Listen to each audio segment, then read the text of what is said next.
Bom dia, na paz de nosso Senhor e Salvador Jesus Cristo. Estamos aqui no capítulo de número 5 do primeiro livro de Samuel.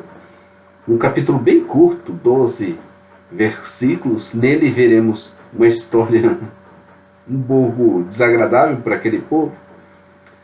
São hemorroidas entre os filisteus.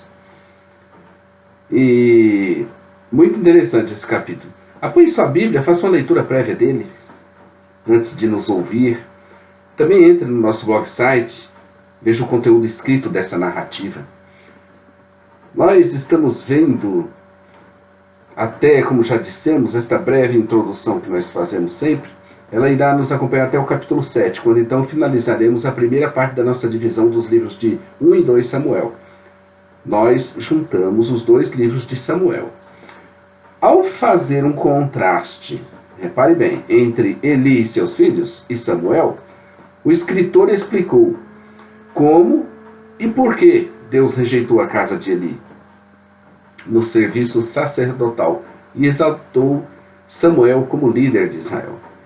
Estamos então na subparte que foi dividida em 4 sessões para melhor compreensão da palavra de Deus. Nós já vimos no serviço em Siló, nós já vimos a desaprovação e aprovação que eles receberam. Nós também já vimos a revelação do julgamento e da bênção de Deus. E estamos concluindo no conflito agora com os filisteus, que está desde o capítulo 4, vai até o capítulo 7. Estamos no capítulo 5. Essa sessão 4 foi dividida em 4 partes também. Os filhos de Eli são responsáveis pela derrota na batalha e pela perda da arca. A arca traz maldições sobre os filisteus. É isso que nós estamos vendo. Que se repercute essa maldição no problema de hemorroidas. Nós estaremos vendo agora. Amanhã veremos que a arca será devolvida a Israel e depois Samuel conduzirá Israel à vitória, no capítulo 7. Então a arca trouxe maldições sobre os filisteus. Primeiro eles acharam que fizeram uma grande conquista, mas isso não foi legal.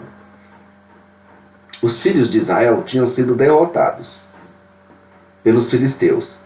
E estes ainda tinham levado cativo a Arca da Aliança para o seu território.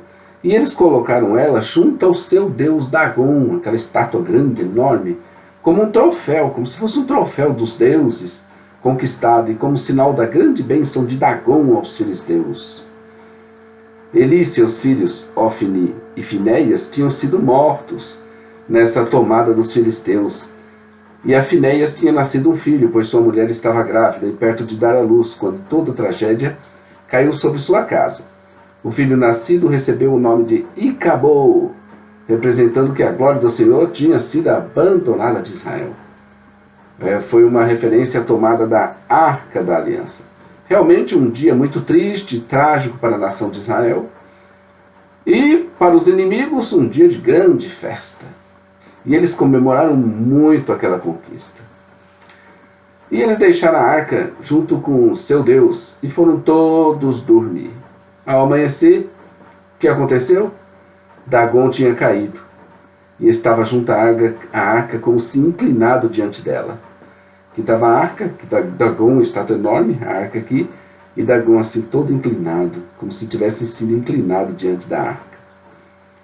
Isso numa noite. Eles levantaram Dagon, colocaram ele novamente na posição. Esse Deus é frajuto, hein? E mais uma noite se passou. Dessa vez Dagon, pela manhã, jazia do mesmo jeito que anteriormente, mas tendo a cabeça e as mãos como se tivessem sido degolados diante da arca. A degola e o corte das mãos representavam na época o que era comum de acontecer com os inimigos capturados e subjugados. Aquela cena deve ter perturbado muito os sacerdotes de Dagon e todos os filisteus, porque eles venciam os inimigos, cortavam o seu pescoço e cortavam suas mãos. E justamente o seu Deus, diante da arca, estava cortado dessa maneira. Como se não bastasse essa humilhação de Dagon, agora começaram a surgir neles feridas em suas partes íntimas. Hemorroidas. Diante disso, procuraram se livrar da arca, e para afastar qualquer coincidência, a transferiram de lugar. Porque surgiu a dúvida: será que essas hemorroidas e essa situação toda é por causa da arca? No entanto, para onde a arca ia, os seus moradores ficavam com aquela doença. E era humilhante. E assim ficaram diante de um grande impasse. Chegaram à conclusão de que não poderiam ficar com aquela arca. O que fazer com essa arca tão terrível? Nesse capítulo 5, não há uma solução para o caso da arca. E ele termina com os moradores fazendo fortes clamores aos céus, pedindo cura e alívio da chaga, que isso incomodava muito. Uma coisa é certa: eles teriam de se livrar daquela arca antes que tudo fosse infectado e contaminado. Ninguém mais suportava tudo aquilo. Deus permitiu que a arca fosse tomada, mas não permitiu que ela ficasse na terra estrangeira como um amuleto, ou como um símbolo da conquista de outros deuses. Israel estava sem a sua arca, e os filisteus não queriam a arca conquistada.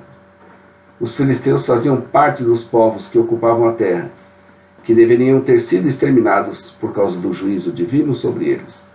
Mas aqui estavam eles, guerreando contra Israel. Interessante esse capítulo, né?